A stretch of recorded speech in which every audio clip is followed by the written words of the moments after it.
The snow fell Alsace, January 24th, 1945, 8:30 in the morning. Major Ernst Keller lowered his binoculars. His breath hung white in the frozen air. Before him, across 200 meters of open field, 50 German soldiers lay dead in the snow, some face down, some twisted at impossible angles, some still gripping rifles they would never fire again. Not a single bullet wound among them. Artillery, precise, surgical. Someone had called in every strike with perfect accuracy. Someone who could see everything. Someone who knew exactly where each man was standing, where each squad was moving, where each officer was giving orders. Keller raised the binoculars again. He scanned the American defensive line 400 meters away, searched the tree line, the farmhouses, the stone walls. Nothing. No movement, no muzzle flash, no telltale glint of observation equipment. His radio man approached, boots crunching in the snow. "Herr Major, final count from battalion. Report, 96 casualties, 50 dead, 46 wounded, in 3 hours." Keller closed his eyes. 96 men, 3 hours, one forward observer. Somewhere out there in that frozen hell, an American was watching, calling death from the sky with a telephone and a good eye. "Deploy patrols," Keller said. "Find him. I want that observer found and eliminated. He's cost us nearly 100 men." The radio man hesitated. "Herr Major, we've swept that field twice already. There's nothing there, just snow and shell craters and—" "Then sweep it again. He's there. Somewhere. He has to be." Keller stared at the field, at the bodies of his men scattered like broken toys, at the crater-pocked snow that should have been their breakthrough, should have been their victory, should have been the collapse of the American line and the encirclement of an entire battalion. Instead, it was a graveyard. "Find the ghost," Keller whispered. 3 hours earlier, 5:30 in the morning, 30 kilometers behind the front line, Emmett Leland Rafferty opened his eyes in the darkness of the field hospital. His hip throbbed. The morphine had worn off 2 hours ago, but he hadn't asked for more. Couldn't afford the fog in his head. Not now. He listened. In the distance, barely audible over the snoring of wounded men in adjacent cots, came the sound. A deep, rhythmic thump. Then another. Then 3 in quick succession. Artillery.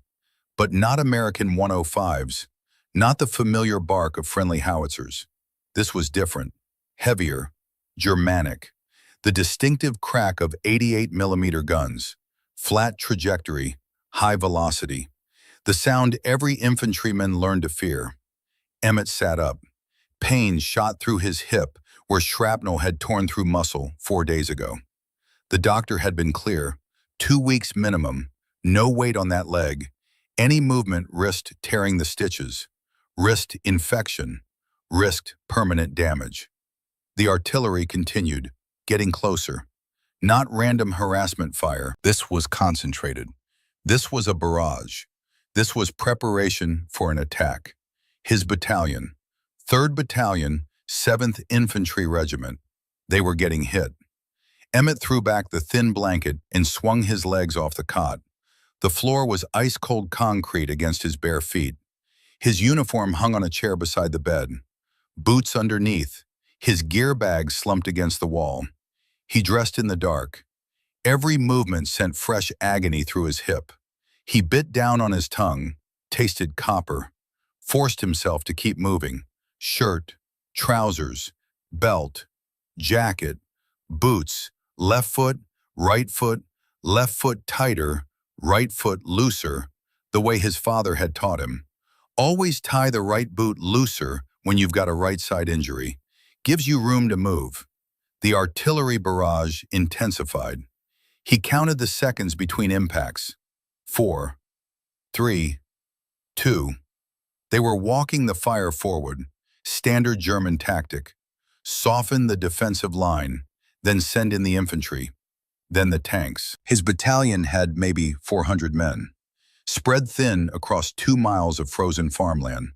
They'd been in the line for 3 weeks without relief. exhausted, under strength, low on ammunition. If the Germans hit them with a full-scale assault right now, Emmett grabbed his gear bag and limped toward the door. Private Rafferty. He turned. Nurse Helen Carter stood in the doorway to the ward, silhouetted by dim lamplight from the hallway beyond. 40 years old, gray showing in her dark hair, eyes that had seen too many men die on operating tables. "Ma'am, you can't walk on that hip. Doctor's orders." "Yes, ma'am." "Where do you think you're going?" "Ma'am, that's German artillery, 88 millimeter, maybe 105. They're hitting my battalion. I need to get back to the line." Helen stepped into the ward and closed the door behind her.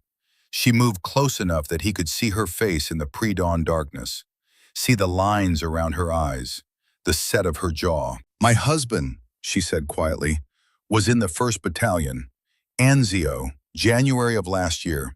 He bled out on a beach while I was stateside reading his letters about how he'd be home by spring." Emmett said nothing. "He served under Colonel Briggs, same colonel who commands your battalion now. And before Thomas died, he wrote me one last letter. Said Briggs was the kind of officer who'd get his men home, the kind worth dying for." She reached past Emmett and picked up his gear bag, handed it to him. "The motor pool has a Jeep with a loose distributor cap, far corner, keys are in it. If someone were to steal that Jeep, it would take us at least an hour to notice. Ma'am, don't thank me, just go. And tell Colonel Briggs that Thomas Carter's widow says hello." Emmett limped past her toward the door, stopped, turned back. "Ma'am, I'm sorry about your husband." "I'm sorry about all of them," Helen said. "Now go, before I change my mind." The Jeep's engine coughed to life on the 3rd try. Emmett pulled out of the motor pool without headlights. Dawn was breaking over the Vosges Mountains to the east, pink and gold lights spilling across the snowfields. Beautiful if you didn't know what it meant. Beautiful if you couldn't hear the artillery hammering the horizon. He drove fast, 30 kilometers. The roads were frozen solid, rutted from supply trucks in tank treads. Every bump sent fresh pain through his hip. He ignored it, focused on the sound ahead, the thunder of guns, getting louder, getting closer. He passed through an artillery battery positioned in a frozen vineyard. American 105 millimeter howitzers, 6 guns, crews working in organized chaos, loading, firing, loading, firing. The battery commander waved him through without stopping. Everyone was moving toward the sound, toward the fight. The road curved north.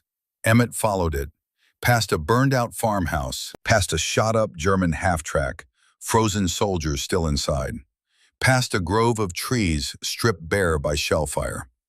Then the road ran out and he was driving across open ground, following the ruts of previous vehicles, following the sound of war. Ahead, he saw the command post, a stone building with a collapsed roof, camouflage netting, radio antennas, a cluster of officers and runners moving in and out. Emmett pulled the Jeep up behind a supply truck and killed the engine. His hips screamed when he stepped down. He grabbed his gear bag, started walking. Each step was fire. Each step was determination. Each step brought him closer to the sound he'd been born knowing how to follow, the sound of men who needed help. Inside the command post, Lieutenant Colonel Harlan Briggs stood over a map table. 42 years old, face carved from angles and hard decisions, eyes that never stopped moving, calculating, assessing, looking for the advantage that would keep his men alive one more day. He glanced up when Emmett entered, did a double take. "Rafferty, what the hell are you doing here? You're supposed to be in a hospital bed 30 clicks back." "Yes, sir. I heard the 88s. Figured the battalion might need an observer." Briggs stared at him, then impossibly smiled. "You stole a Jeep from a field hospital with a hole in your hip because you heard German artillery?" "Yes, sir." "Jesus Christ." Briggs shook his head, turned back to the map. "Well, you're here now, and God knows we need you. 600 German infantry hit us at 0600, supported by 6 Mark 6 Tigers and multiple tank destroyers. They're pushing hard on our left flank, trying to break through and encircle the battalion. Emmett limped to the map table, studied the markings, red for German positions, blue for American. The red arrows pointing straight at a thin blue line, a very thin blue line. "Where's Williams?" Emmett asked. Williams was the primary forward observer. "Good man, steady hands." "Killed 20 minutes ago," Briggs said flatly. "Took a direct hit from an 88, him and his radio operator. We've got no eyes forward. Artillery's shooting blind. We're hemorrhaging men, and I can't see the goddamn battlefield." The building shook. Plaster dust drifted from the ceiling. Outside, someone screamed, then stopped. Briggs looked at Emmett, really looked at him, at the way he was favoring his right leg, at the pale face, at the gear bag in his hand. "I need someone to run forward," Briggs said. "Get eyes on the German advance. Call in fire missions." "But it's suicide, Rafferty, pure suicide. We're talking about running 400 yards across open ground under artillery fire, finding a position within 30 meters of the German line, and staying there, exposed, calling strikes while they hunt for you." "I'll go, sir." "You can barely walk." "I can crawl if I have to." Briggs stared at him. Long seconds passed. Artillery thumped outside. Someone shouted coordinates. A radio crackled. "Why?" Briggs asked finally. "Why volunteer for this? You're wounded. You've done your part. You could stay here in relative safety and no one would question it." Emmett thought about his answer, about the real reason, the reason that went back 26 years to a Kentucky holler where a 6-year-old boy learned to tie string between trees so he could find his way home through the forest. The reason that went back to a father's patient hands showing him how to mark a trail, how to become invisible, how to survive when the odds said you should die. But that wasn't what Briggs needed to hear. "Sir, that's 3rd Battalion out there. Those are my brothers. If I can keep them alive, I go." Briggs nodded slowly. Looked back at the map, at the red arrows pushing deeper into the blue line, at the math that said 412 men were about to be surrounded and destroyed unless someone could see the battlefield and guide the artillery onto target. "All right," Briggs said. "All right. You're my observer. What do you need?" 400-yard spool of WD1/T T-field wire, TA-312 field telephone, Thompson submachine gun, extra magazines. "Why the wire?" "Williams used radio." "Sir, radio batteries die. Radio gets interference. Radio needs line of sight to work in this terrain. Wire is direct. Wire is reliable. And sir," Emmett paused, chose his words carefully, "wire is how I navigate back." Briggs frowned. "What does that mean?" "It means I grew up hunting in Kentucky forests, sir. Deep woods, easy to get lost. My father taught me to mark my trail going in, so I could always find my way out. Wire does the same thing. I lay it as I advance. If I need to fall back through smoke or under fire, I follow the wire back to safety." Understanding dawned in Briggs's eyes. "You're going to use communications wire as a navigation system?" "Yes, sir. In combat, knowing where you are is as important as knowing where the enemy is. Wire gives me both." "I've never heard of anyone doing that." "No, sir, it's a hunting trick, not a military one." Briggs turned to a sergeant standing nearby. "Get him everything he needs. Fast." The sergeant disappeared, returned 3 minutes later with the equipment. Emmett checked each item. The wire spool was standard issue, dark olive drab insulation over twisted copper conductors. 23 pounds of wire wound tight, 400 yards. The TA-312 field telephone was battered but functional. Crank generator on the side. Weatherproof. Built to survive artillery barrages and mud and snow and everything war could throw at it. Emmett clipped it to his belt. The Thompson felt good in his hands. 45 caliber. Simple. Reliable. Not a precision weapon, but in close quarters nothing beat it. He loaded a 30-round stick magazine, chambered a round, set the safety, slung it across his back. "One more thing," a voice said behind him. Emmett turned. A young private stood there, 21, maybe 22, face still soft, eyes still believing he might survive this. Danny Foster, rifleman, good kid, wrote letters to his mother every night before sleep. "I'm going with you," Danny said. "No. Sir, with respect, you can barely walk. If you go down, someone needs to get that telephone back. Someone needs to finish the mission." Emmett looked at Briggs. The colonel was watching, calculating again, weighing risks, weighing lives. "He's right," Briggs said. "Two men doubles your chance of success." "Sir, his mother—" "My mother wants me to come home," Danny interrupted. "Best way to do that is to keep this battalion alive. I'm going." Emmett studied the kid's face, saw determination there, saw courage, saw the same reason he was here. Because these were their brothers, and brothers don't let brothers die alone. "Stay 15 meters behind me," Emmett said. "Don't bunch up. If I go down, grab the phone and keep calling targets. You understand?" "Yes, sir." "I'm not an officer. Don't call me sir." Yes, Emmett." Briggs moved to the doorway, looked out at the battlefield, at the smoke, at the explosions walking across the frozen fields, at the impossible distance between here and there.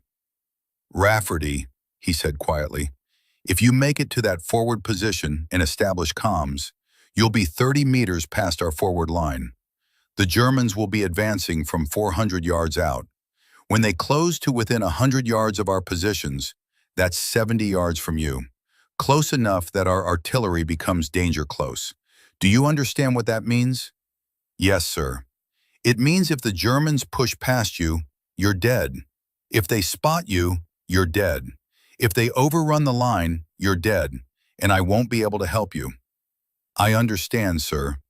412 men are counting on you, on what you see, on what you call in. The entire battalion's survival depends on whether you can stay alive long enough to do your job. "Yes, sir." Briggs turned, met Emmett's eyes. In that moment, something passed between them. Not words, not orders, just the understanding between men who've seen war and know its cost, who've held friends as they died, who've made choices that haunt them in the dark hours before dawn. "There's one more thing you should know," Briggs said. "Intelligence reports indicate the German force is commanded by Major Ernst Keller, Eastern Front veteran, experienced, aggressive. He's not going to stop until he breaks through. And when his men start dying from artillery they can't see, he's going to hunt for you. Personally. He's going to put every available man on finding you and killing you." "Then I better make sure he doesn't find me, sir." "How?" Emmett smiled, cold, distant. The smile of a man remembering another time, another place. Deep Kentucky woods and a father's patient voice, teaching a 6-year-old boy how to disappear. "Sir, I learned to hunt wild turkeys when I was 6 years old. Turkeys have the best eyesight of any bird in North America. They can spot a human blink from 300 yards. They can see a wrist turn, a finger twitch. They see everything. And if they see you, they're gone. So you learn to be invisible. You learn to become part of the landscape. You learn to breathe without moving, to watch without blinking, to disappear while you're right there in front of them. And you think that works on German soldiers? Sir, turkeys are a lot harder to fool than soldiers." For the first time that morning, Briggs laughed, a short, sharp bark of sound. "All right, go. And Rafferty—" "Sir?" "Come back, that's an order." "Yes, sir." Emmett and Danny moved to the door. The morning was bright now, full daylight. Smoke drifted across the snowfields. Shell craters dotted the landscape like pockmarks. In the distance, perhaps a kilometer away, black shapes moved. German infantry, advancing in loose skirmish lines. Behind them, the angular silhouettes of Tiger tanks. Emmett hefted the wire spool, positioned it on his left shoulder where he could control the feed. The telephone clipped to his belt, Thompson across his back. Everything balanced. Everything positioned exactly as he'd carried hunting gear through Kentucky forests. Weight distributed, ready to move. "Stay behind me," he told Danny. "Watch the wire. If it snags, call out. Don't stop. Don't look back. Just run." "Understood." And Danny, "Yeah? If I fall, leave me. Get the phone back to Briggs. Promise me." Danny's face hardened. "I promise." Emmett nodded, turned toward the field, toward 400 yards of open ground under German artillery, toward a shallow ditch somewhere out there that would become his home for the next 3 hours, toward 96 men who didn't know yet that they were going to die. He took a breath, remembered his father's voice, remembered Kentucky mornings before dawn, remembered the feel of dewy grass against his belly as he crawled into position, remembered the patience, the stillness, the art of becoming invisible. "Ready?" Danny asked. "Ready." They ran. Emmett ran like he'd learned to run as a child. Not sprinting, not panicked, but steady, ground-eating, efficient. His hip protested with every step, but held. The torn stitches burned. He ignored it. Focused on the wire unspooling from his shoulder. Focused on the ground ahead. Focused on the next crater, the next fold in the terrain, the next piece of cover. Behind him, Danny's boots pounded snow. The kid was keeping pace, staying 15 meters back like ordered. Good. Ahead, an 88mm shell exploded, 50 yards to the left. Black smoke and snow geysered up. The concussion hit like a wall. Emmett staggered, kept moving. The wire sang as it unspooled. A thin, olive-drab line stretching back toward the command post. A lifeline to safety. Another explosion. Closer. 30 yards right. Shrapnel whined overhead. Something hot kissed Emmett's cheek. He tasted blood. Kept running. The wire caught on something. Went taut. Emmett stopped. Turned. 20 yards back, the wire had snagged on a broken fence post. Danny was already there. Freed it. Waved Emmett forward. They ran. 100 yards. 200. Emmett's lungs burned. His hip was liquid fire now. He could feel warm blood soaking through his trousers where the stitches had torn completely. The wound was open again, bleeding freely. Didn't matter. Keep moving. Another 50 yards. Another 100. Machine gun fire chattered. Bullets cracked past. High. The German gunners couldn't see them clearly through the smoke. Were firing blind. Emmett altered course. Angled toward a cluster of shell craters. Used them for cover. 300 yards now. The German line was visible. Individual soldiers. Helmets. Rifles. A Tiger tank's long 88mm gun barrel swinging slowly left. Searching for targets. Emmett dropped into a crater. Danny slid in behind him. They lay there, panting. Emmett checked the wire. Still feeding smoothly. Still trailing back toward the American line. Still his navigation system. 50 more yards, he gasped. "See that irrigation ditch? That's where we're going." Danny looked. The ditch ran perpendicular to the German advance. Maybe a foot deep. A foot and a half at most. It would provide minimal cover, but it was forward of the American line. It had sight lines to the German position. It would work. "That's not deep enough," Danny said. "It's what we've got." "Emmett, you'll be exposed. They'll see you." "No, they won't." "How can you?" "Because I know how to disappear. Come on." They ran the last 50 yards. The wire sang behind them. 400 yards total. Exactly as Emmett had planned. Exactly as far as the wire would reach. They were past the American line now, 30 meters past it, in no man's land, in the space between armies where nothing lived and everything died. The irrigation ditch was shallow. Snow had drifted into it, frozen solid.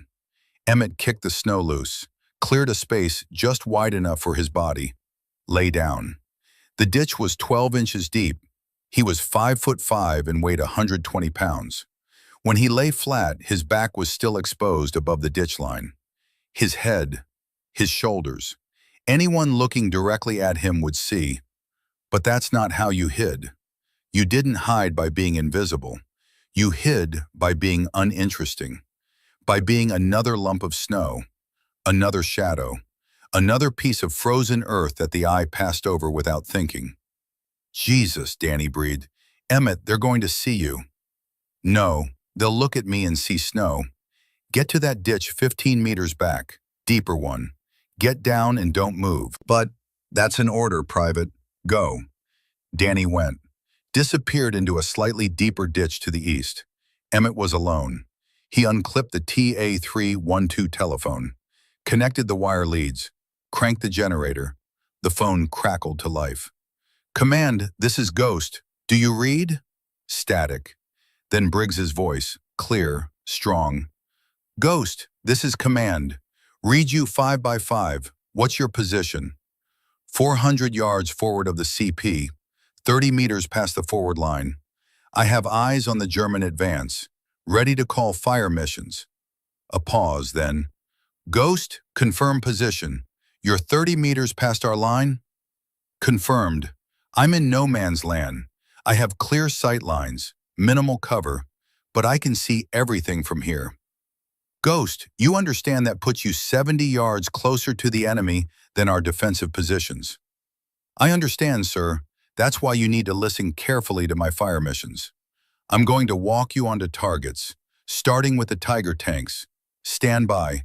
Emmett raised his head, just an inch, just enough to see over the lip of the ditch. Before him, spread across 500 yards of snowfield, the German attack unfolded. Infantry in the center, perhaps 200 in the first wave, moving in platoon-strength formations, 50 meters between each platoon. Good dispersion, good discipline. These weren't green troops. These were veterans, Eastern Front probably, men who knew how to fight, how to advance under fire, how to kill. Behind them he could see the reserves, another 400 men, waiting, ready to exploit any breakthrough, 600 total, just like Briggs had said. The Tiger tanks rolled forward on the flanks, 2 left, 2 right, 2 center rear. Massive machines, each one weighing 60 tons, each mounting an 88mm gun that could punch through any American tank at 2,000 yards. Nearly invulnerable from the front, the most feared tank in the war. But Emmett wasn't looking at their armor. He was looking at their tracks, at the vulnerable road wheels, at the thin side armor, at the commander's cupola where an officer stood, binoculars raised, scanning the American line. He was looking at weaknesses, the way his father had taught him to look at a deer. Don't shoot at the body. Too big. Too much can go wrong. Shoot at the joints, the neck, the places where a single round makes the difference. Command, Ghost, fire mission, tank, coordinates 456-789. Target is Tiger tank, stationary, 400 meters from your position. Request HE, 3 rounds, bracket fire. Ghost, command, shot out. 5 seconds, 10, then the whistle. The rising scream of shells inbound. 3 100 5mm rounds arcing through the morning sky. The first shell hit 30 yards short. The second hit 20 yards long. The third hit 5 yards from the Tiger's left track. The tank lurched, stopped. The track had been severed. 60 tons of steel rendered immobile. The crew bailed out, ran toward other cover. Command, Ghost, hit. Adjust fire, walk 3 rounds up 50 yards. Infantry formation in the open. Ghost, command, shot out. The shells came again. This time they fell among the German infantry. Men scattered, men fell, men died. Black uniforms against white snow. Red blood spreading. Emmett called the next target, and the next, and the next. His voice stayed calm, professional, detached, like he was calling coyotes for a farmer back in Pike County. Like this was just another hunt, just another day of work. But his hands shook when he lowered the phone. His breath came fast. His heart hammered against his ribs. because he wasn't hunting animals. He was hunting men. Men with families, men with hopes, men who'd been boys once, learning to hunt in German forests the way he'd learned in Kentucky forests. Men who were dying because he was good at what he did. He pushed the thought down, focused on the math. However many Germans died saved 412 Americans. That was the trade. That was the equation. That was what survival meant. You make the hard choice. Accept the cost. Emmett Leland Rafferty settled deeper into the frozen ditch. The wire stretched behind him. 400 yards of copper cable connecting him to safety, to his brothers, to home, and he called fire from the sky. Hour 1, 9 a.m. The German advance had stalled. Major Ernst Keller stood beside his command half-track, watching his carefully planned assault disintegrate into chaos. 3 Tigers immobilized, 2 platoons shattered by artillery, 40 men dead in the first 30 minutes. Someone was watching. Someone was calling perfect fire missions. Someone who could see his every move. "Radio," Keller snapped. His operator handed him the handset. "All units, this is Adler. Enemy has forward observer in advanced position. Likely dug in somewhere between our line and theirs. All platoon leaders detail 2 men each to sweep forward positions. Find him. Kill him. Now." He lowered the radio, raised his binoculars, scanned the snowfield between the lines. Shell craters, frozen earth, low brush, dead ground. Plenty of places to hide. But where? Where would I position myself, he thought. Where would I go if I needed to see everything and survive? His eyes tracked across the terrain, stopped on an irrigation ditch running east-west, approximately 30 meters forward of the American line. Shallow, maybe a foot deep, barely cover at all. Too obvious, he decided. No one would be stupid enough to use that. Not enough protection. He moved his binoculars on. Behind him, his infantry began their sweep. Emmett lay absolutely still, his cheek pressed against frozen earth. His right hand rested on the telephone, his left hand on the wire. He breathed through his nose, slow, controlled, the way he'd breathed waiting for turkeys. The German advance was measured, organized. They'd started 400 yards away at their own forward positions. Now, after 40 minutes of artillery harassment, they'd closed to 300 yards from the American line, which meant 270 yards from Emmett's exposed position. Still too far for small arms, close enough to see faces through the smoke. 50 yards away, German soldiers moved through the haze. 3 of them, spread in a search line, carrying Kar 98K rifles, stopping, looking, moving forward, stopping again. They were hunting him. Emmett didn't move, didn't blink. His eyes tracked them without moving his head. Peripheral vision, another hunting skill. You don't look directly at prey, you look near it. Let your peripheral vision catch movement. Because direct stares are felt, animals sense them. So do men. The nearest German was 30 yards away now. 25. 20. Emmett's finger rested on the telephone crank. One turn would put him in contact with command. One whispered word would bring artillery down. But cranking the phone would make noise, would create movement, would give away his position. So he waited. The German soldier stopped 10 yards from the ditch. Young, maybe 19, blonde hair visible beneath his helmet. He was looking right at Emmett's position, right at the shallow ditch, right at the place where a man in olive drab uniform lay against olive drab earth, in brown winter grass and white snow. The soldier's eyes passed over the ditch, moved on, came back, stopped. Emmett didn't breathe. The German took one step forward, then another. 5 yards now, close enough that Emmett could see the frost on his collar, could see the manufacturer's stamp on his rifle, could see the fear in his eyes. The soldier was afraid. Good. Afraid men made mistakes. Afraid men saw what they expected to see. And this soldier expected to find an observer in better cover. in a deeper position, not lying, exposed in a shallow irrigation ditch like a fool. The German's boot came down 2 yards from Emmett's head. Then a voice called out in German, sharp, commanding. The soldier turned, responded, moved away toward the voice. Emmett waited until he was gone.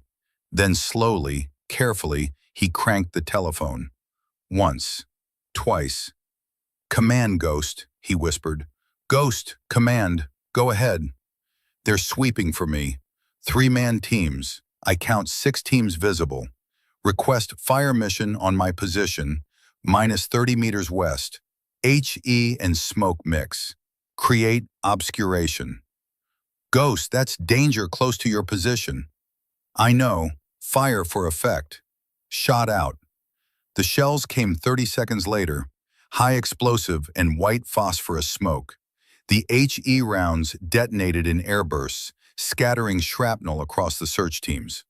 Men screamed. Men fell. The white phosphorus rounds burst in thick white smoke rolled across the battlefield, obscuring everything. Perfect. Emmett cranked the phone again. "Command, Ghost. Good effect. German infantry taking casualties. They're pulling back to regroup. I count first wave approximately 150 remaining effectives. Reserves still at 450. 3 Tigers still mobile. Recommend continued interdiction fire on rally points." "Ghost, command. Roger. Be advised you've been calling fire for 40 minutes. How's your ammunition for that Thompson?" Emmett glanced at the submachine gun beside him. 30-round magazine inserted. 2 more magazines in his belt. 90 rounds total. Sufficient for close defense. "Ghost, if they find you, 90 rounds won't be enough." "Then I better make sure they don't find me." A pause. Then Briggs's voice, lower, more personal. "Rafferty, Danny reported in. He says you're exposed up there. Says you've got minimal cover." Danny should focus on his own position.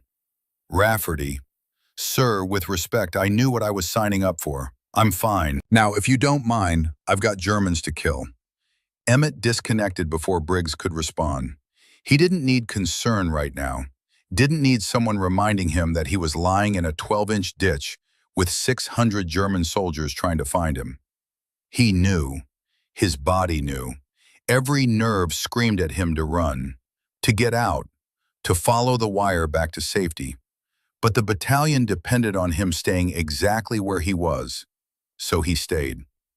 Hour 2, 10 a.m. The smoke cleared, the German infantry reformed. Keller watched from his command position, binoculars steady. His casualties were mounting, 50 dead now, another 30 wounded.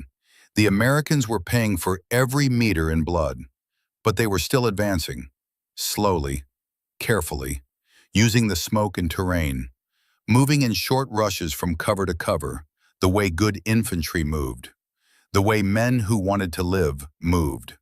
And somewhere out there, that American observer was still calling fire. Keller had a choice. Pull back, regroup, wait for reinforcements. The cautious choice, the smart choice, or push forward, accept the casualties, break through before the Americans could organize a proper defense. The aggressive choice, the Eastern Front choice. He'd survived 3 years on the Eastern Front by being aggressive, by hitting hard and fast and never giving the enemy time to think, by accepting losses because the alternative was worse. "All units," he said into the radio, "advance, push through the artillery, close with the American line. Once we're in close combat, their observer can't help them." His infantry moved forward, the reserves now committed. 500 men pushing toward the American positions, grim-faced, determined, veterans who knew that forward was the only way home.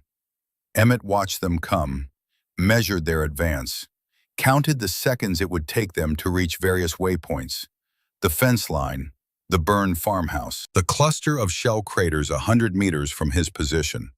They'd closed to 200 yards from the American line now, which put them 170 yards from Emmett. Getting closer, getting dangerous. He called fire missions, adjusted, called again. The American artillery responded perfectly. Shells walked across the German advance. Men died, men were wounded, but they kept coming. 150 yards from the American line. 120 yards from Emmett. Emmett's hand found the wire. He traced it back toward the American line. 400 yards of copper and insulation. His navigation system. If he had to retreat, that wire would guide him. Even through smoke, even under fire. Just follow it back.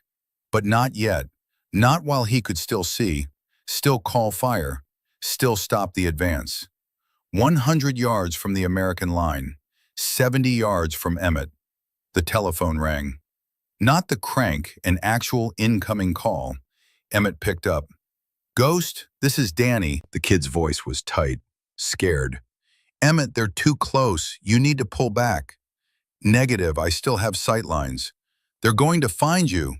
"Then I'll deal with it. Stay in position." "Emmett!" A burst of machine gun fire cut across the ditch, 10 feet to Emmett's left.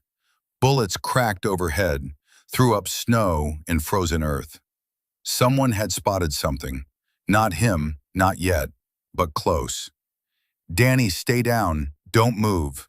I'm calling danger close fire." "What?" "Emmett, you'll—" "I'll be fine, trust me. Ghost out." Emmett cranked the phone. "Command, Ghost. Enemy infantry at 70 yards from my position and closing. That's 40 yards from our line. Request artillery fire. Target coordinates 456-795. Danger close. HE only." Silence on the other end. Then, "Ghost, say again?" "That's within 100 yards of your position." "Affirmative. I'm dug in. Low profile. I can survive the overpressure." "The Germans are in the open. They can't." "Ghost, that's extremely dangerous." "Sir, it's math. If they get past me, they hit your line. This is the only way to stop them." Another pause. Longer this time. Emmett could imagine Briggs at the Fire Direction Center. Could imagine him calculating, weighing one life against many. "Shot out," Briggs said finally. His voice was strained. Emmett pressed himself into the bottom of the ditch, covered his head with his arms, gripped the wire with his left hand, his anchor. The shells came. Not a whistle this time, a scream. A banshee wail that tore through the air and ended in thunder. The first round hit 60 yards away. The concussion was a physical thing. A hammer blow that drove the air from Emmett's lungs. His ears rang. His head pounded. The second round hit 50 yards away. Closer. Shrapnel whined overhead. Something hot scored across his back. He bit down on a scream. The third round hit 40 yards away. The world became noise, became pressure, became a chaos of snow and earth and metal fragments traveling at supersonic speeds. Emmett couldn't hear, couldn't think, could only hold on, hold the wire, hold his position, hold himself together while the sky fell around him. Then silence. Not real silence. His ears were ruined. Blood trickled from his left ear. But relative silence, the absence of explosions, the absence of death raining from above. Emmett raised his head, slowly, carefully. Before him, where German soldiers had been advancing 70 yards away, there was nothing, just craters, just smoke, just shapes that might have been men once. 25 more Germans lay dead or wounded, 25 more who wouldn't reach the American line. He picked up the phone. His hands shook. "Command, Ghost. Fire effective. Enemy advance halted. Casualties estimated 25 this strike. Running total approximately 75 enemy KIA. They're regrouping, preparing final assault. Ghost, are you injured?" "Minor shrapnel, back and leg. Nothing serious." "Ghost, you need to fall back. You've done enough." "Negative, still have visibility, still mission capable." "Rafferty, that's an order. Fall back to the line." "Sir, with respect, if I fall back now, the Germans will advance. They'll reach your position within 20 minutes. I'm staying." "God damn it, Rafferty." "Sir, I have the wire. 400 yards back to you. If I need to retreat, I can follow it even through smoke. I'll be fine. But right now, I'm your eyes. I'm your targeting. I'm the only thing keeping those tigers from rolling over your position. Let me do my job." Static. Then Briggs's voice resigned. "All right, but the second it gets too hot, you follow that wire home. Understood?" "Understood, sir." Emmett set down the phone, checked his wounds. The shrapnel hit on his back was superficial, painful but not deep. The leg wound was worse, a 2-inch gash across his right thigh. Blood soaked his trousers, but the bleeding was slowing. Would clot soon. He was functional, still had his eyes, still had his hands, still had the wire, still had Germans to kill. Keller stood beside a Tiger tank, watching his assault falter. 75 casualties, an eighth of his force. The American artillery was devastating, precise, unrelenting, and it all came from one man, one observer, one set of eyes that could see everything and survived everything. "Major," his radio operator approached. "Sir, the men are saying that observer is a ghost, that he can't be killed, that he sees through smoke and knows where every shell will fall." "He's not a ghost," Keller said. "He's a man, a very well-trained man in a very good position, but he's still just a man." "How do we find him?"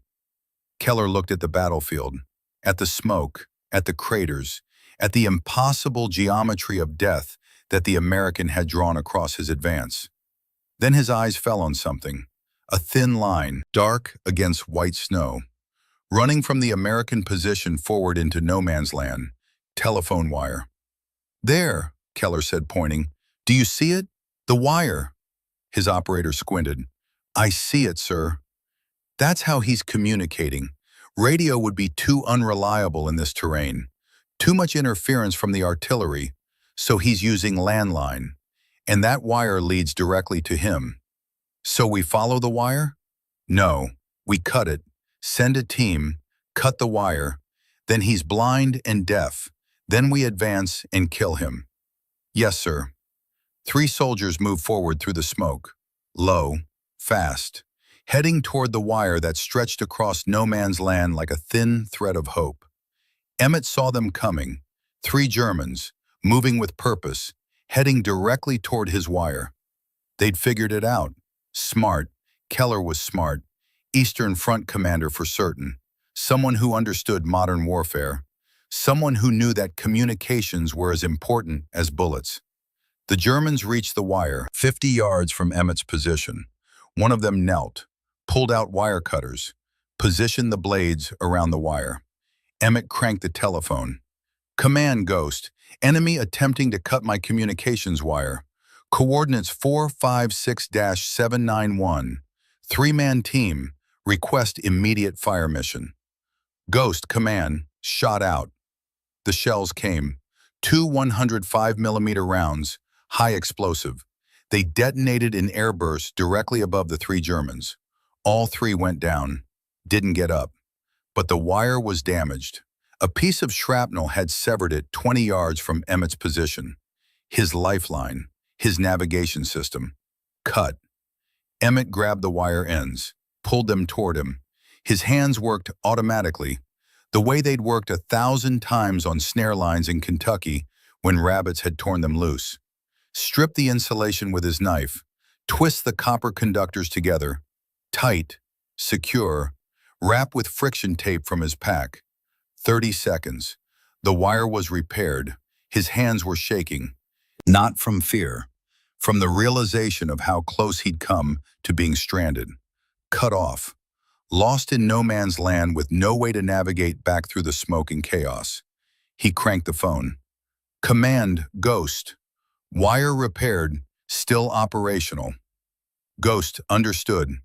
Be advised, enemy is reforming for another push. Count approximately 475 infantry remaining. 2 Tigers mobile. Intelligence suggests this will be their final assault. They're going to throw everything at us."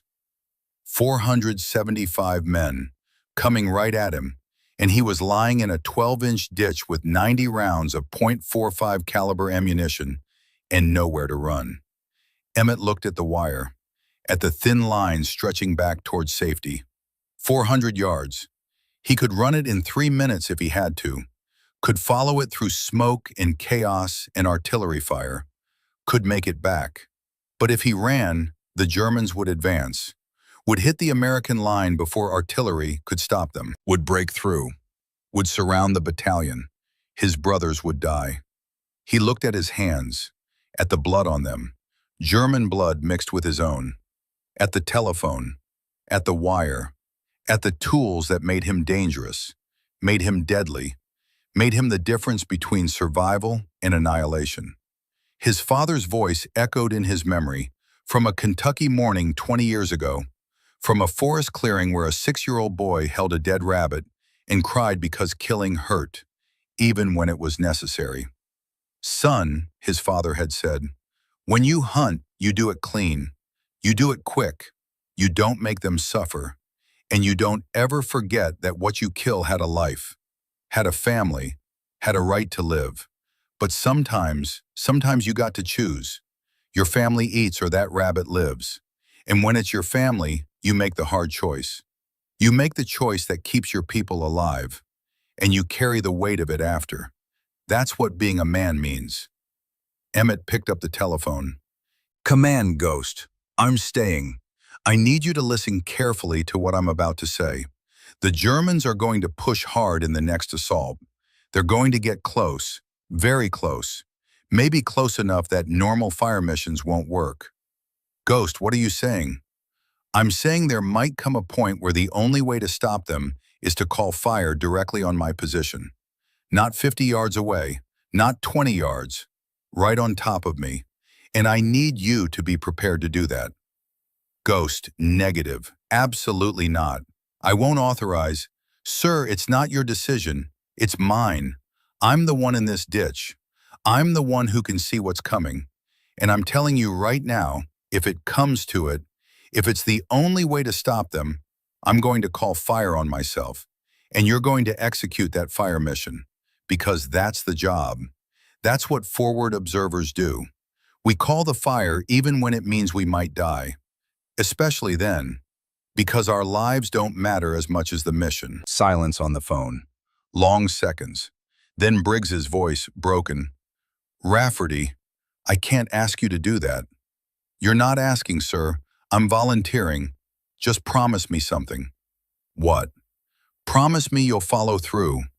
Promise me that if I call fire on my own position, you won't hesitate, won't second guess. You'll fire the mission, and you'll kill every German in the target area, even if it means hitting me too. Can you promise me that?" More silence. Then, "I promise." "Thank you, sir." Ghost out. Emmett set down the phone, checked the Thompson. 30 rounds in the magazine, 2 spare magazines. 90 rounds total against 475 Germans. Not enough. Not nearly enough. But he had something better than bullets. He had wire. He had artillery. He had 400 yards of copper cable connecting him to the most devastating firepower in the American arsenal. And he had a choice. The same choice his father had talked about. The choice between one life and many lives. Between himself and his brothers. It wasn't really a choice at all. Hour 3, 11 a.m. The German infantry came in a final, desperate rush. The reserves committed, 150 men in the assault wave, the rest providing covering fire from positions 200 yards back, moving fast, no longer worried about casualties, no longer worried about artillery, just moving forward because forward was the only direction that mattered. Keller ran with them, left his command post, left his radio, picked up a rifle and joined the assault. Because this was it. This was the moment. Break through here or fail. Win or die. Simple as that. The Germans had pushed to within 30 yards of the American defensive line, which put them 4.5 meters from Emmett, close enough to hear their breathing, close enough to smell tobacco on their uniforms, close enough to see individual faces, young faces, old faces, scared faces, determined faces. And in that moment, Keller saw it. The irrigation ditch. The shallow depression that his binoculars had dismissed as too obvious, too exposed. And in that ditch, barely visible, a shape. A man-shaped shadow against earth and snow, lying absolutely still. A telephone next to him. A wire running back toward the American position. "There!" Keller shouted. "The observer! In the ditch! Kill him!" 20 German soldiers altered course, heading directly for Emmett's position. Rifles raised, moving fast, close now. 10 meters, 7, 5. Emmett saw them coming, picked up the telephone. His hand was steady, his voice was calm. "Command, Ghost, enemy infantry at 5 meters in closing. I'm calling my final fire mission." "Ghost, fall back. Follow your wire. Get out of there." "Negative, sir. No time. They're too close. If I move, they'll see me. If they see me, they'll kill me before I make 10 feet. This is the only way." "Ghost." "Sir, it's been an honor." Emmett cranked the telephone, took a breath, spoke clearly into the handset. 6 words that would define the rest of his life, however long that was. "Blanket my position. Fire for effect." Silence. Then Briggs's voice, broken, crying. "Shot out. God forgive me. Shot out." Emmett set down the phone. His right hand found the wire, gripped it tight. His lifeline, his anchor, his trail back to the world. His left hand found the Thompson, pulled it close. If he was going to die, he'd die fighting. Die doing his job. Die the way his brothers needed him to die. The Germans were 4.5 meters away, so close Emmett could see the stitching on their uniforms, could see the frost on their eyebrows, could see the surprise in their eyes as they finally spotted him. "Amerikaner!" one of them shouted. Rifles swung toward him. He closed his eyes, thought of Kentucky, of morning mist over forests, of his father's patient hands teaching him to tie knots, of Lorraine's smile, of home. The shells came. Not a whistle, a scream. A freight train made of steel and high explosive. 200 105mm shells launched in a rolling barrage. 75 81mm mortar rounds. Every gun in the American sector firing simultaneously.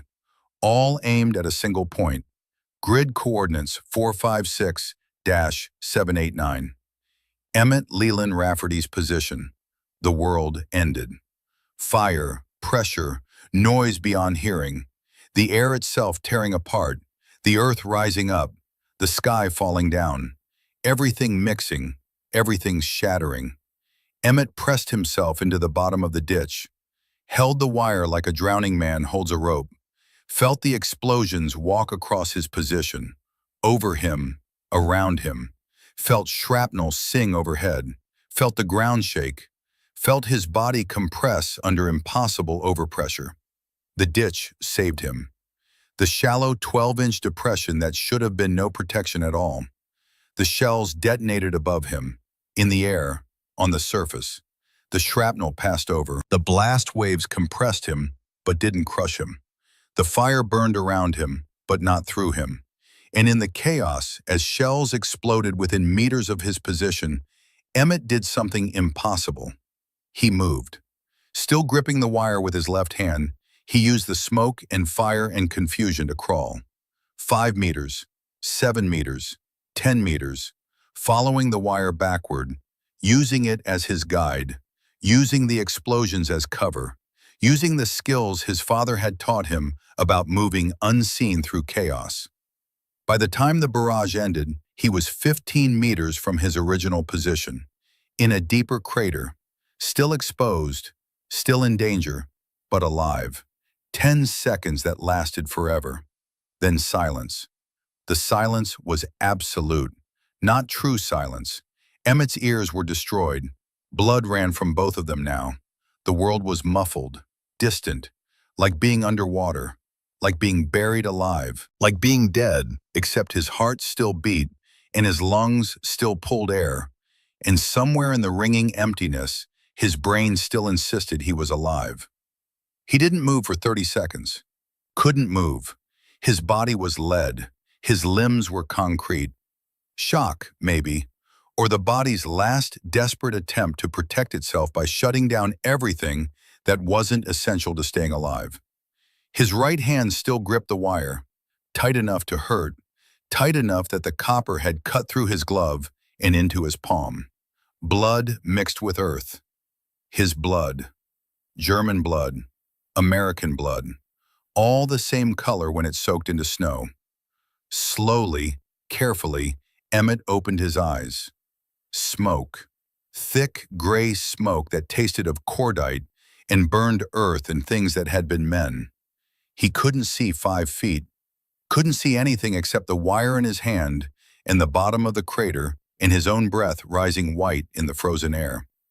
He was alive. Impossibly, inexplicably, against every law of probability and physics and common sense, he was alive. His hands moved, found the telephone, lifted it to his ear. The handset was cracked, scorched. But when he cranked the generator, it crackled to life. Command. His voice was a rasp, a whisper. Command, this is Ghost. Static. Then Briggs's voice. Distant, unbelieving. Ghost? Rafferty? Is that you? Confirmed. Ghost is alive. Jesus Christ, Rafferty. We all thought. I'm alive, sir. Use the barrage as cover. Followed the wire to a safer position. Enemy destroyed. Requesting smoke to cover my egress. Ghost, stand by. Don't move. We're sending a patrol to get you. Negative, sir. I can walk. Just need smoke. Rafferty, you just survived an artillery barrage on your own position. You're not walking anywhere. That's an order. But Emmett was already moving. His body protested. Everything hurt. His hip was agony. His back burned where shrapnel had scored him. His legs shook. But he could move, could function, could follow the wire home. He picked up the Thompson, checked it, dirt clogged, useless. He dropped it, wouldn't need it anyway. The Germans were dead or retreating. The immediate threat was over. He gripped the wire with both hands, started crawling backward, following it, using it as his guide through the smoke, through the chaos, through the aftermath of hell. The smoke began to clear. Emmett stopped, stared. Bodies, German bodies, everywhere, scattered across a 100-yard radius, some intact, some not, some still moving, wounded, dying, calling for help in German that Emmett couldn't understand, but didn't need to. Pain sounds the same in every language. 41 men. He'd called fire on 41 men in that final barrage. Added to the earlier casualties, 30 in hour 1, 25 in hour 2, 96 total. 96 human beings who'd woken up this morning thinking about home, about families, about the war ending and going back to whatever life they'd had before. All dead because Emmett Rafferty knew how to tie string to trees and hunt turkeys and lie very still in shallow places. He kept crawling, following the wire, hand over hand, 20 yards, 50, 100. The smoke thinned. He could see the American line ahead, men in helmets watching, rifles ready. Someone shouted, someone else waved. Danny appeared out of nowhere. The kid's face was gray, eyes wide. He grabbed Emmett under the arms, helped him up. Emmett's legs barely held. Jesus, Emmett, Jesus Christ, I thought you were dead. We all thought, I'm fine. You're not fine. You're bleeding. Your ears are bleeding. Your back. I'm fine. Emmett pushed away, stood on his own. His legs held, barely, but they held. The wire. Need to recover the wire. What? Emmett, forget the wire. We need to get you to medical. No. Emmett turned, started walking back toward his position, following the wire forward this time. Need to recover it. Might need it again. Emmett, that's insane. You can't. But Emmett was already walking, following the wire forward, back toward the ditch where he'd spent 3 hours, back toward the place where 96 men had died, back toward the telephone that still sat in the mud. He reached his original position, picked up the TA-312, disconnected it, started winding the wire back onto the spool. Slow, methodical, the way his father had taught him to coil rope. Keep it neat, keep it organized. You never knew when you'd need it again. Danny stood beside him, silent now, understanding maybe, or just too shocked to argue. "You called artillery on yourself," Danny said finally. "Yes." "You could have died." "Yes." "Why?" Emmett kept winding the wire, hand over hand, 400 yards of copper and insulation that had kept him alive. That had been his lifeline, that had guided him through hell and back. "Because the battalion would have been overrun if I didn't," Emmett said. "Because that's the job. Because my father taught me that sometimes you make the hard choice. You accept the cost, and you carry it after." "Can you carry it?" Emmett looked at the German bodies, at the young faces, at the old faces, at the faces that would never go home. "I don't know," he said quietly, "but I don't have a choice. None of us do. We just keep walking forward and hope we remember how to be human when it's over." They reached the command post 20 minutes later. Briggs stood outside, waiting. His face was carved from stone, eyes red. When he saw Emmett, something broke in his expression. Relief, grief, guilt, all mixed together. "Rafferty." "Sir, you're alive." "Yes, sir. I gave the order to fire on your position." "I know, sir. I asked you to. I could have killed you." "You did your job, sir. I did mine. That's all." Briggs stared at him, then incredibly pulled him into a rough embrace. Emmett stood rigid, uncomfortable, not used to this, not used to officers showing emotion, not used to anyone acknowledging what had just happened. "You saved them," Briggs said into his ear. "The entire battalion. You saved all of them." "Just followed the wire back, sir. That's all." Briggs released him, stepped back, composed himself. "I'm recommending you for the Medal of Honor. What you did today?" "No, sir." "What?" "Respectfully, sir, I don't want it. Don't want any medal. Just want to go back to the line, back to my unit, back to doing my job." "Rafferty, you can't be serious. What you did was extraordinary, historic. You deserve—" "I don't deserve anything, sir. I just used a trick my father taught me. String between trees, that's all. Anyone could have done it." "No," Briggs said firmly. "No, anyone couldn't have. I've been in this war 3 years. I've seen hundreds of men, thousands, and I've never seen anyone do what you just did. Lie in a ditch for 3 hours calling fire within meters of your position, then call it directly on yourself, then survive, then walk back like it was just another day." Emmett said nothing. What was there to say? That he'd been terrified? That he'd nearly run a dozen times? That his hands had shaken and his heart had hammered and every instinct had screamed at him to follow the wire back to safety? That he'd stayed not because he was brave, but because running would have meant living with the knowledge that 412 men died because he wasn't willing to risk one? "Go to medical," Briggs said finally. "Get those wounds treated. That's an order. And Rafferty—" "Sir? Thank you. I know it doesn't mean much. I know it doesn't change what you had to do. But thank you. For my men. For keeping them alive." Emmett nodded, turned, started walking toward the medical tent. Danny fell in beside him. Neither spoke. What was there to say? Behind them, Colonel Briggs stood alone, staring at the battlefield, at the smoke, at the bodies, at the place where one man had held the line for 3 hours, using nothing but a telephone and a piece of wire. 96, Briggs whispered to himself. 96 Germans, battalion saved, all because a Kentucky farm boy knew how to follow a string home. 10 days later, February 3rd, 1945, The battalion had advanced 5 kilometers. The Colmar pocket was collapsing. German resistance was crumbling. The end was coming. Everyone could feel it, could smell it in the air. Liberation, victory, home. Emmett walked point on a patrol through a small village. His hip had healed enough to move. The stitches had been replaced, the wounds bandaged properly. His hearing was returning, slowly. The ringing would never go away completely, but he could function, could fight, could do his job. The village was quiet, too quiet. Empty windows staring down like dead eyes. No civilians, no movement.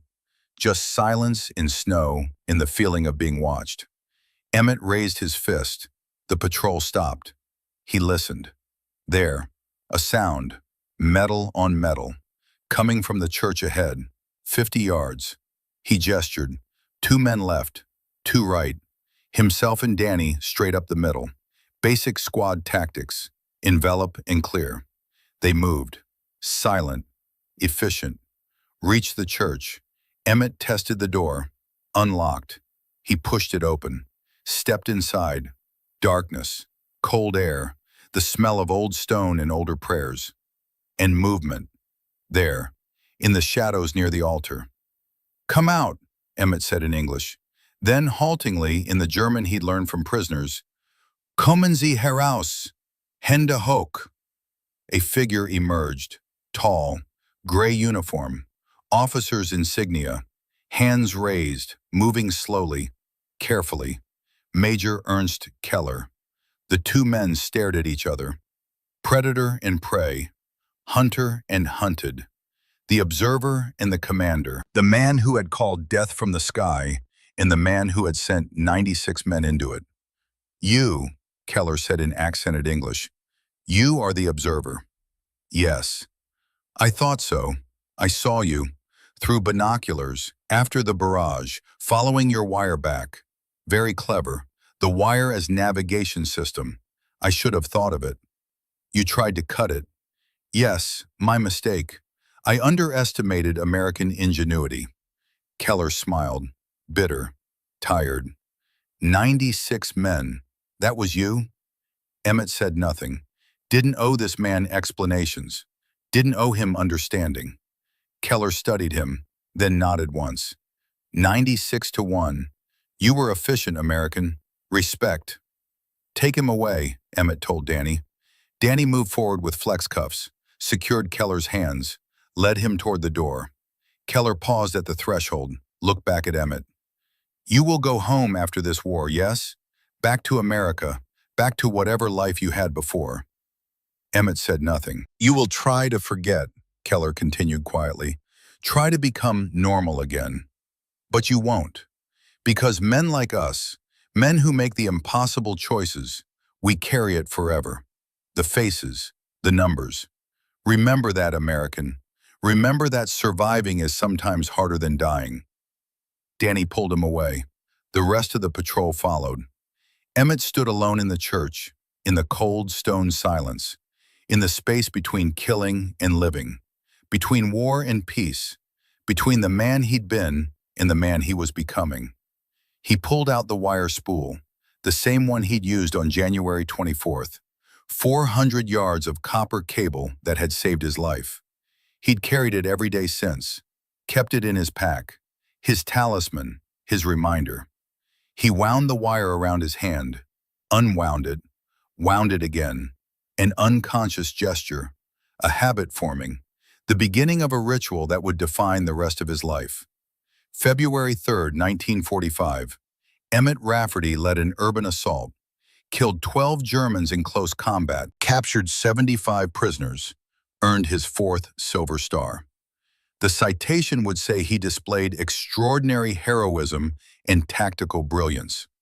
It wouldn't mention that he'd vomited behind a wall after the fighting stopped, that his hands had shaken for an hour, that he'd sat alone in a destroyed building and counted the bodies, 12 more added to 96, and wondered when the counting would stop, if it would ever stop. 3 months later, May 8, 1945, VE Day, the war in Europe ended. Church bells rang across the continent. Men celebrated, cried, embraced, fired weapons into the air, wrote letters home saying they'd survived. They were coming home. The nightmare was finally over.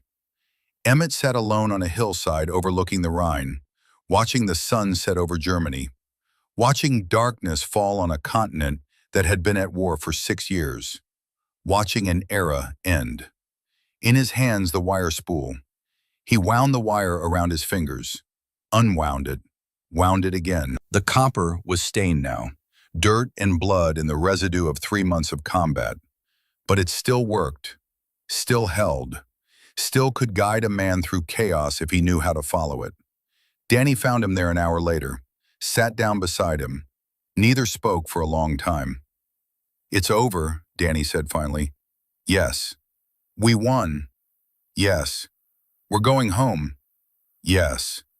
Danny looked at the wire in Emmett's hands. "You still carrying that?" "Yes." "Why?" Emmett didn't answer for a long time. "How did you explain it? How did you put into words the feeling that this wire, this simple, ordinary piece of equipment, had become more important than any weapon, had become his anchor, his proof that even in chaos you could find your way back?" "My father taught me to mark trails," Emmett said quietly. "String between trees, so you can always find your way home. And this wire, it brought me back from that ditch on January 24th. And maybe if I keep it, it'll bring me back from this war. Really back. Back to who I was before."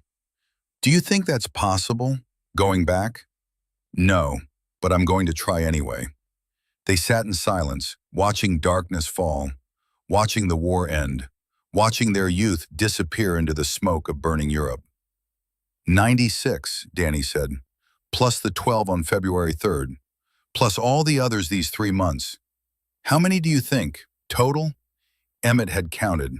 Of course he'd counted. Every night, every face he could remember, every coordinate he'd called in, every fire mission he'd directed. The mathematics of survival, the terrible arithmetic. 137 confirmed kills, he said. Maybe more. Artillery makes it hard to know for certain. Jesus. Don't make it sound impressive. Don't make it sound like something to celebrate. "I wasn't going to. Danny shook his head. "I just don't know how you live with it." "You don't. You just keep walking forward and hope you remember how to be human when you get where you're going." Summer, 1945, Pike County, Kentucky. The train pulled into the station at noon. Emmett stepped off, alone, his duffel bag over one shoulder, his uniform still on, the wire spool tucked carefully in his pack where no one could see it. The platform was crowded. Families, children, banners saying, "Welcome home," and "Thank you for your service," and "God bless America." A brass band played somewhere, off-key but enthusiastic. Emmett walked through the crowd, looking for one face, just one. And there she was, Lorraine, standing at the back of the platform, away from the crowds, away from the celebration, just waiting, patient, the way she'd waited 23 months while he was overseas.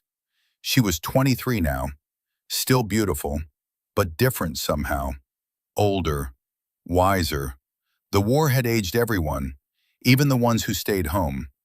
Their eyes met. Emmett stopped walking, couldn't move, couldn't speak, couldn't do anything but stare at her and remember why he'd survived.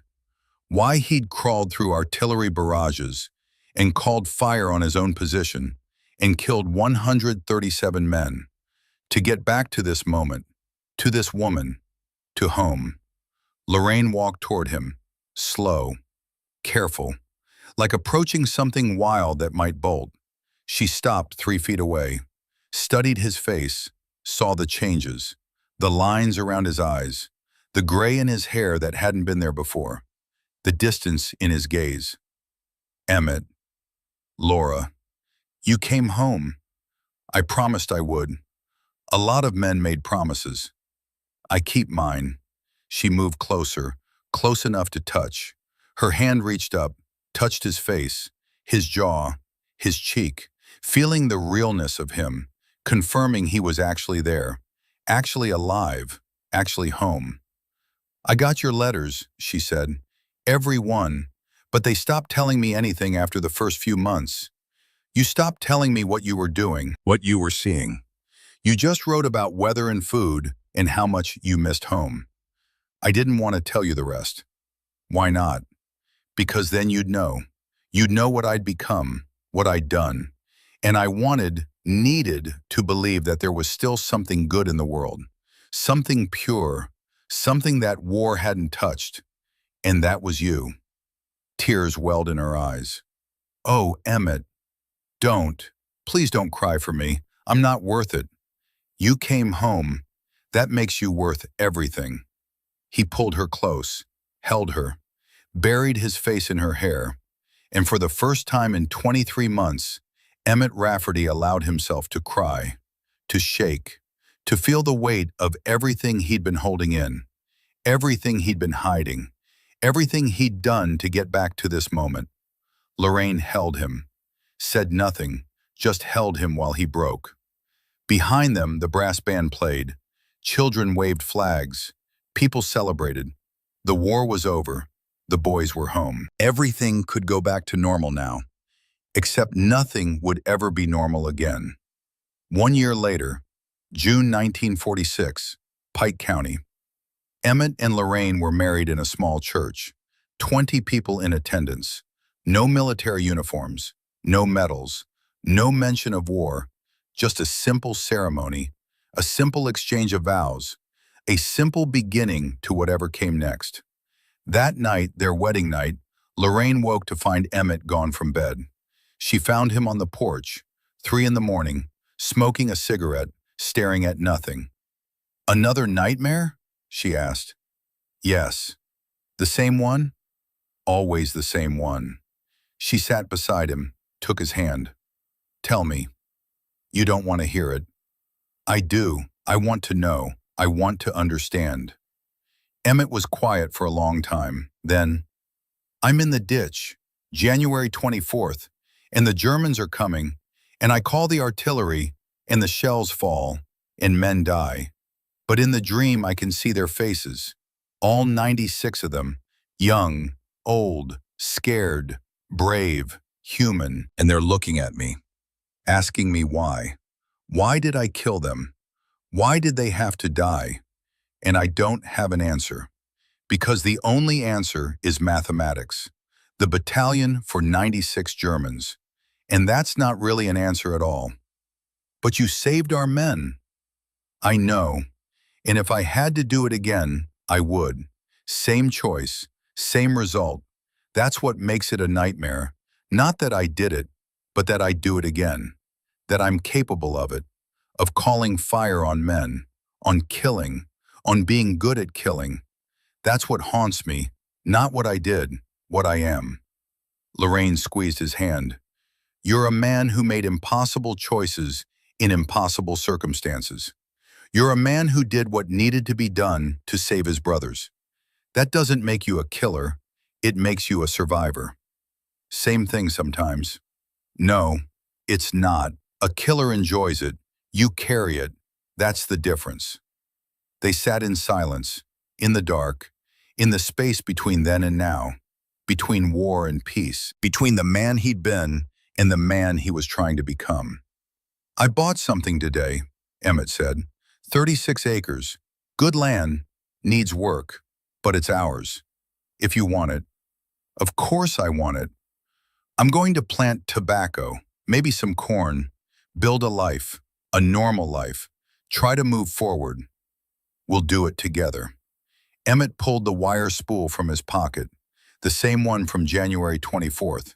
He'd carried it every day since, kept it close, his talisman, his reminder, his anchor to sanity.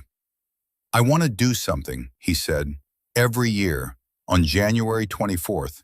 I want to unspool this wire across our field, walk the line, all 400 yards.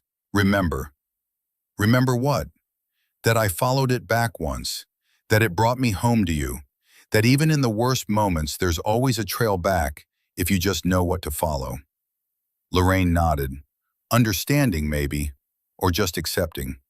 Then we'll do it, every year, together. What Emmett didn't know, what he could never know, was that Lorraine kept a journal, a small, leather-bound notebook hidden in her dresser. Every night after he fell asleep, after the nightmares woke him and she held him and he finally dozed off again, she would light a candle and write. January 26, 1946. Emmett woke screaming at 2:47 a.m. The same dream. The ditch. The shells. The faces. He counted to 96 before I could calm him. He doesn't know I count with him. April 3rd, 1948. He unspooled the wire today, not January 24th, random Tuesday. Walked it twice. Came back hollow-eyed. Didn't speak until evening. The war is still fighting him. September 12th, 1955. Our son asked why Daddy keeps that old wire spool. I said it's special. How do I explain that wire is the only thing keeping his father anchored to this world? January 24th, 1967. 22 years. He walked the wire at dawn. I watch from the window like always. He's 67 now. Still counts to 96. Still whispers their names, the ones he invented because he never knew their real names. Still carries them. August 15th, 1973. Emmett fell today, working the field. Scared me half to death. He's 54, not old, but the war aged him. The wire ritual ages him more each year. 28 years of walking that line. 28 years of carrying 96 ghosts.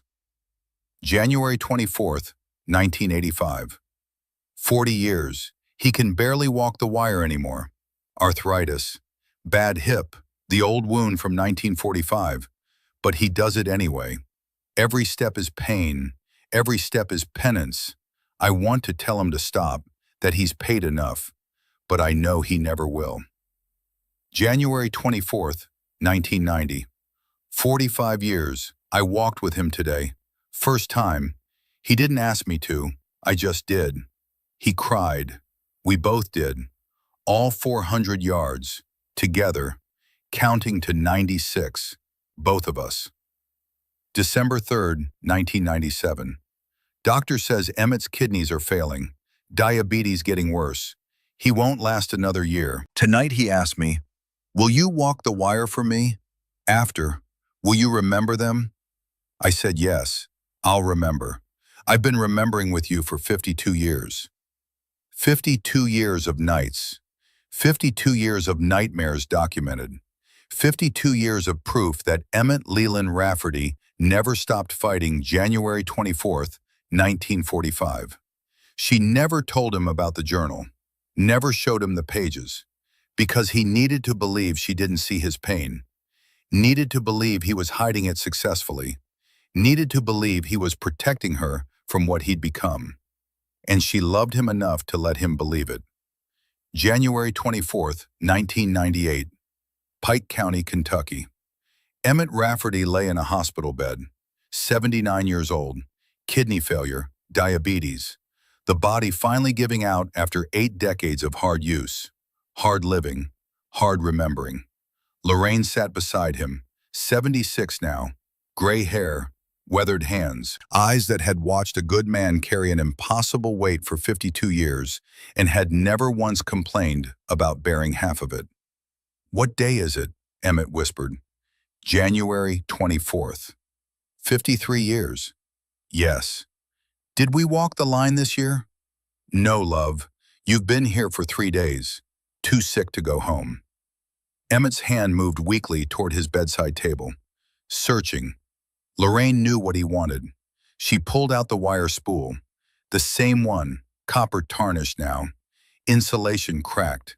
But still intact, still functional, still his anchor. She placed it in his hands. His fingers closed around it, weak but sure. I followed it back, he whispered. From the ditch, from the war, from everything. Just followed the wire. Back to you, back to the farm, back to life. I know. 96 men died, Laura. I counted them. Every year, every January 24th, 96. And 412 lived. You saved them, Emmett. You saved all of them. Was it worth it? 137 Germans dead so Americans could live. Was that the right trade? There is no right trade in war. There's only survival. And you survived. You came home. You built a life. You were a good man, a good husband, a good father. That's all that matters. Emmett's breathing slowed. His grip on the wire loosened. His eyes closed. Tell them, he whispered, when I'm gone, tell them it wasn't about medals, about glory. It was just about finding the way back, about doing what needed to be done and carrying it after. Tell them, his breath caught, stopped, restarted, weaker now. Tell them I made it home, that the wire brought me home. To you. That's all. That's everything. I'll tell them, Lorraine promised, tears streaming down her weathered face. I'll tell everyone, I promise. Emmett smiled, small, peaceful, the smile of a man who'd carried a terrible weight for 53 years and was finally setting it down. Good, he breathed. That's good. Thank you, Laura. For everything. For waiting. For staying. For helping me remember how to be human. His eyes closed. His breathing steadied, slowed. And 30 minutes later, at 3:47 p.m., on January 24th, 1998, exactly 53 years after he'd called artillery fire on his own position, Emmett Leland Rafferty died. His hand still held the wire spool. His final expression was peaceful. He'd finally made it all the way home. Danny Foster survived the war, returned to Ohio, married his sweetheart, had 3 children, worked at a steel mill for 40 years, never spoke about combat, never attended reunions, never talked about the day he watched Emmett Rafferty call artillery fire on his own position. But every January 24th, he sent Emmett a letter. Same message every year. Still here because you stayed there. Thank you. Emmett never responded, never acknowledged the letters, but Lorraine found them after he died. 43 letters, bound with string, hidden in the barn with the wire spool. 43 years Danny had thanked him. 43 years Emmett had carried the guilt. Anyway, 20 years later, June 26, 2018, the White House. Lorraine Rafferty sat in a wheelchair in the East Room, 96 years old, frail but fierce, eyes bright with determination, surrounded by her children, her grandchildren, her great-grandchildren, the family that existed because one man had known how to follow a wire home. The president stood at the podium, reading from a citation. His voice carried across the room, formal, official, but somehow inadequate to capture what had really happened 53 years ago in a frozen field in France. For conspicuous gallantry and intrepidity, at the risk of his life above and beyond the call of duty, Private First Class Emmett Leland Rafferty distinguished himself by extraordinary heroism on January 24, 1945, near Colmar, France. When his battalion came under heavy assault by a numerically superior German force, Private Rafferty volunteered to advance to a forward observation position to direct artillery fire. Despite severe wounds and minimal cover, he remained in position for 3 hours, calling fire missions that resulted in 96 enemy casualties and the successful defense of American positions. When enemy forces closed to within meters of his location, Private Rafferty called artillery fire directly on his own position, using the barrage as cover to reposition along his communications wire. His actions saved the lives of over 400 American soldiers and turned the tide of the engagement. Private Rafferty's courage, selflessness, and devotion to duty reflect the highest credit upon himself and the United States Army. The president turned, held up a medal, blue ribbon, gold star, the Medal of Honor, the highest military decoration, the one Emmett had refused 53 years ago. He approached Lorraine's wheelchair, bent down, placed the medal in her hands. "Mrs. Rafferty, on behalf of a grateful nation, I present you with this Medal of Honor, awarded posthumously to your husband. He was a hero in the truest sense. And though he's no longer with us to receive it, his legacy lives on. In you, in your family, in the 412 men he saved who went on to live full lives because of his sacrifice." Lorraine looked at the medal, at the gold star, at the symbol of heroism and valor and everything her husband had never wanted to be remembered for. Then she reached into her bag, pulled out the wire spool, the same one Emmett had carried for 53 years, tarnished, cracked, ancient, but still intact. "This," she said, her voice stronger than anyone expected, "is what my husband would want you to remember. Not the medal, not the citations. This wire, 400 yards of copper cable that he used to find his way home.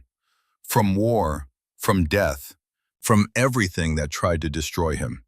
This wire brought him home to me, to our farm, to the life we built together. And every year for 52 years, he unspooled this wire across our field and walked the line, remembering, honoring, counting the 96 men who died so 412 could live." She held up both items, the medal and the wire. "One of these is worth more than the other, and it's not the one made of gold." The room was silent. Then slowly people began to stand, applauding. Not for the medal, not for the citation, but for the truth. For the acknowledgement that heroism wasn't about glory. It was about doing what needed to be done and carrying the weight of it forever after. For knowing the way home and having the courage to follow it. Lorraine clutched both the medal and the wire to her chest, tears streaming down her face. "I did it, Emmett," she whispered. "I told them. I told everyone. Just like I promised." 3 months later, September 2018, Pike County, Kentucky. Lorraine returned to the 36 acres. Her children drove her, helped her from the car, walked her slowly to the field where Emmett had unspooled the wire 53 times. The wire spool sat on the porch, where it had always sat, waiting. "Help me," Lorraine said. Her son understood. He tied one end to the fence post. She gripped the spool with frail hands, started walking, unspooling the wire behind her. Slow, steady, 400 yards across the field. It took her 40 minutes. By the end, she was exhausted, shaking, but she reached the far post, tied it off, then turned. Looked back at the wire stretching across earth Emmett had worked for 52 years. Earth he'd blessed with ordinary life. Earth that had given him peace when war tried to take everything. "I walked your line, Emmett," she whispered to the wind. "One last time, for both of us." She died that night, peaceful, content, 96 years old. The wire stayed up for 3 days before her children took it down, wound it carefully back onto the spool, placed it in a glass case with Emmett's Medal of Honor, where it remains today. At the Smithsonian Institution, National Museum of American History. Section, "The Price of Freedom, Americans at War." A 400-yard wire spool, tarnished copper, cracked insulation, sacred, the trail that brought one man home, the line that saved 412 lives, the thread connecting past to present to future. The wire. Present day, Pike County, Kentucky, the 36 acres. A 12-year-old boy walks through a field. His grandfather, Emmett's son, walks beside him, teaching, patient, the way Emmett had been taught, the way all fathers teach sons when the lessons matter. "Your great-grandfather bought this land in 1946, the grandfather says, planted it, built a life here, raised a family. But every year on January 24th, he did something, a ritual." "What?" The grandfather pulls out photographs, old, faded. Emmett unspooling wire across this same field. Different years, different seasons, always the same wire, always the same walk. He unspooled 400 yards of wire, the same wire he'd used in the war, and he walked it, start to finish, said it was his trail home, his reminder that even in the darkest times, you can find your way back if you know what to follow. Why did he need reminding? Because he'd been to war, son, and war changes you, makes you forget who you were, makes you wonder if you can ever be that person again. This wire, it was his way of remembering the path back, back to himself, back to family, back to life. The boy looks at the photographs, at his great-grandfather's face, young in some, old in others, but always the same expression, determined, haunted, carrying something heavy that the camera couldn't quite capture.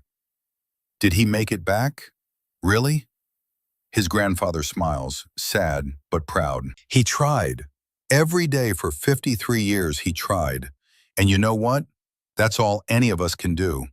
Keep trying, keep walking, keep following whatever trail we've got back to the people we love. They stand together in the field, in the space where Emmett walked 53 times, where Lorraine walked once, where ghosts and memory and love all meet in the Kentucky soil. The wire's in a museum now, the grandfather says, but the lesson isn't. The lesson is still here, still true.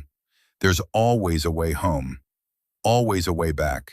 You just have to know what to follow and have the courage to take the first step. The boy nods, understanding maybe, or just beginning to, the way all children begin to understand the mysteries their elders carry. And somewhere in the space between memory and present, if you listen carefully on cold January mornings when mist rises off Kentucky fields, you might hear it. A voice, calm, professional, carrying across the decades. Command, this is Ghost. Mission complete. Casualties, 96 enemy, 0 friendly. Line held, battalion saved, wire recovered, returning to base. A pause, static, then quieter. Following the trail home, Ghost out. The wire glints in morning sun. 400 yards of copper in memory. 412 lives saved. 96 names Emmett never knew, but counted every night for 52 years. One man, one wire, one way home. The trail is still there, preserved in glass, remembered in stories, living in the hearts of those who understand that heroism isn't about glory. It's about finding your way back. It's about carrying impossible weight with quiet dignity. It's about marking your trail so others can follow when they get lost. It's about the wire, always the wire, the thread that connects us all, the line that brings us home.